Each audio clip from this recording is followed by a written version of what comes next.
Assalamualaikum warahmatullahi wabarakatuh. Perkenalkan, nama saya Bella Anggita Safitri, nomor daftar hadir 08 CPNS dari Dinas Komunikasi dan Informatika, Provinsi Kepulauan Bangka Belitung, yang menjadi peserta pelatihan dasar CPNS Angkatan 1 Pemerintah Provinsi Kepulauan Bangka Belitung tahun 2025 kelompok 2. Di Learning Journal yang kedua ini, saya akan mereview kembali materi yang sudah saya dapatkan dari kegiatan sinkronus pada hari Selasa 1 Juli 2025 terkait analisis isu kontemporer dengan pengampu materi Ibu Siti Zuraidah MPD dengan jabatan Widya Iswara Ahli Media. Selanjutnya, isu kontemporer. Apa sih isu kontemporer? Isu kontemporer merupakan sebuah persoalan yang sedang terjadi pada masa sekarang dan menjadi trending topik untuk dibahas dan dicari penyelesaiannya. Adapun contoh-contoh isu kontemporer diantaranya adalah korupsi, narkoba, terorisme, radikalisme, cybercrime, hate speech, dan lain sebagainya. Ada 4 langkah yang dapat kita lakukan. Yang pertama yaitu melakukan pra-analisis isu. Yang kedua, menapis isu dengan teknik AKPL dan USG. Selanjutnya yang ketiga adalah menggunakan alat bantu fishbone. Dan yang keempat adalah membuat alternatif penyelesaian isu. Selanjutnya akan saya jelaskan satu persatu. Yang pertama yaitu pra-analisis. Pada tahap ini dilakukan environmental scanning, yaitu proses untuk mensurvei dan menafsirkan data yang relevan dan mengidentifikasi peluang dan ancaman. Pada tahap ini dibutuhkan kepedulian terhadap lingkungan, kemampuan berpikir kritis, dan mengkaji gap atau kesenjangan antara kondisi yang seharusnya terjadi dengan yang nyata terjadi. Kemudian tahapan-tahapannya antara lain adalah sebagai berikut. Yang pertama, kita tentukan dulu lingkup isunya, apakah di masyarakat, di instansi, atau nasional. Setelah itu, kita buat deskripsi isu yang isinya adalah data dan fakta tentang isu tersebut, kemudian apa dampaknya jika masalah tidak diselesaikan dan pihak-pihak siapa saja yang terlibat. Terakhir, kita buat rumusan isunya. Rumusan isu ini adalah berupa pernyataan negatif tentang isu yang ditulis dengan jelas dan singkat pada fokus lokus dan waktu terjadinya.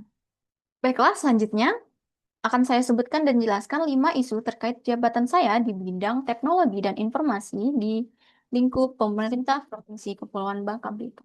Pertama adalah pengamanan sistem informasi pemerintah Kabupaten di Bangka Belitung yang belum optimal. Pengamanan sistem informasi pemerintah di daerah-daerah Kabupaten di Bangka Belitung masih belum memadai, yang dapat menyebabkan kerentanan terhadap serangan cyber seperti ransomware, data breach, atau modifikasi data ilegal. Banyak kabupaten belum memiliki infrastruktur untuk keamanan informasi seperti sertifikat SSL untuk aman web dinas, yang kedua sistem deteksi intrusi atau IDS atau firewall canggih, dan yang ketiga kebijakan backup dan disaster recovery yang belum teruji. Kurangnya SDM yang kompeten di bidang keamanan cyber di level kabupaten juga menjadi kendala yang signifikan. Hal ini menciptakan security gap antara teknologi yang digunakan dan kapabilitas untuk mengamankannya. Baiklah, lanjut untuk isu yang kedua yaitu kurangnya kolaborasi antara pemerintah daerah, akademisi, dan komunitas IT untuk membangun ketahanan cyber lokal Bangka Belitung. Ketahanan cyber daerah tidak bisa hanya mengandalkan instansi pemerintah. Kolaborasi antara 3 pilar utama yaitu pemerintah, akademisi, dan komunitas IT seperti relawan TIK atau kelompok hacker etis lokal masih minim di Bangka Belitung ini. Hal ini akan menghambat transfer pengetahuan dan teknologi dari perguruan tinggi, proyek pengembangan sistem berbasis open source yang aman, dan menghambat pelatihan bersama tentang tanggap insiden cyber lokal. Provinsi lain seperti Jawa Barat telah membuktikan bahwa kolaborasi semacam ini mampu mempercepat penguatan ketahanan digital daerah, sedangkan untuk di Bangka Belitung belum terjadi kolaborasi semacam ini. Untuk isu yang ketiga, yaitu modus penipuan berbasis phishing yang menyamar sebagai layanan situs judi atau undian online yang menyerang website pemerintah Provinsi Bangka Belitung. Serangan phishing dengan penyamaran sebagai situs judi atau undian online telah menjadi ancaman nyata bagi website pemerintah. Teknik ini umumnya menggunakan domain palsu yang mirip dengan situs resmi, lalu dia akan mengakses website pemerintah.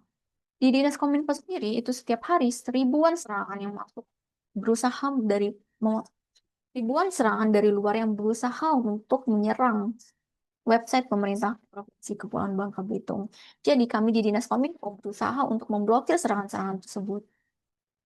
Nah, sedangkan untuk di kabupaten lain, hal tersebut mungkin masih kesulitan untuk diatasi. Isu yang keempat yaitu rendahnya adopsi sistem pemerintahan berbasis elektronik atau SPBE di pemerintah Provinsi Kepulauan Bangka Belitung. Meskipun pemerintah pusat mendorong SPBE melalui Peraturan Presiden Nomor 95 Tahun 2018, tingkat adopsi SPBE di Bangka Belitung masih tergolong rendah. Faktor-faktor yang penyebabnya yaitu infrastruktur internet yang belum merata. Yang kedua, kekurangan dana untuk digitalisasi layanan publik. Dan yang ketiga, yaitu rendahnya kesadaran pimpinan daerah terhadap manfaat integrasi layanan. Tanpa SPB yang memadai, layanan tetap bergantung pada sistem manual yang lambat dan lebih rentan terhadap manipulasi atau penghilangan data. Di pemerintah Provinsi Kepulauan Bangka Belitung masih banyak yang lebih memilih untuk tanda tangan manual dibanding dengan menggunakan SPBE, padahal itu lebih aman dari tindak kejahatan. Untuk isu yang kelima, yaitu kurangnya literasi digital terkait keamanan data pribadi masyarakat daerah Bangka Belitung. Masyarakat di Bangka Belitung umumnya belum memahami pentingnya menjaga data pribadi seperti data foto, nama lengkap, NIK, dan file-file penting lainnya yang sangat pribadi dan bisa digunakan untuk tindak kejahatan seperti pinjaman online. Dan ini menciptakan risiko tinggi penyalahgunaan data. Literasi digital yang lemah membuat masyarakat sulit membedakan antara situs atau aplikasi resmi dan palsu dan tidak memahami praktik keamanan dasar seperti penggunaan kata sandi yang kuat ataupun menggunakan autentifikasi. Selanjutnya, setelah kita membuat isu-isu tersebut beserta rumusan masalahnya, kita lanjut ke tahap yang kedua, yaitu menepis isu dan dengan teknik APKL dan USG. Nah, untuk menepis isu dengan menggunakan teknik APKL dan USG, teknik APKL yaitu teknik yang digunakan untuk menentukan kelayakan suatu masalah. Ada 4 faktor yang bisa kita jadikan acuan. Yang pertama adalah A, yaitu aktual, yaitu yang sedang hangat dibicarakan dan diperkirakan akan segera terjadi. Yang kedua yaitu P, problematic, dan yang ketiga adalah kekhalayakan, dan yang keempat adalah L, layak. Aktual artinya isu tersebut benar-benar terjadi, sedangkan kekhalayakan artinya isu tersebut menyangkut banyak hidup banyak orang. Dan yang problematik artinya isu tersebut memiliki dimensi masalah yang kompleks sehingga perlu untuk dicarikan solusinya. Dan kelayakan itu artinya isu tersebut masih masuk akal. Nah, dan kelayakan itu artinya isu tersebut masuk akal, realistis, relevan, dan dapat dimunculkan pemecahan masalahnya. Nah, untuk teknik USG, pada teknik ini ada 3 acuan yang kita gunakan, yaitu urgensi, yaitu seberapa mendesak suatu isu itu harus dibahas dan ditindaklanjuti. Kemudian seriousness, yaitu keseriusan masalah, artinya seberapa serius isu itu harus dibahas atau dikaitkan dengan akibat yang ditimbulkan. Kemudian yang ketiga adalah grade, yaitu seberapa besar kemungkinan memburuknya isu tersebut jika tidak ditangani dengan segera mungkin.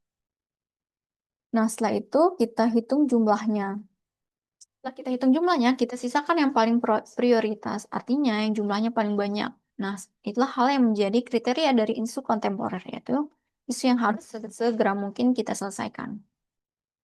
Lanjut, setelah itu kita akan menggunakan alat bantu, menggunakan media fishbone, untuk mendalami isu yang sudah kita dapatkan tadi berupa diagram berbentuk tulang ikan yang menjelaskan sebab akibat dari masalah kita dan isu kita.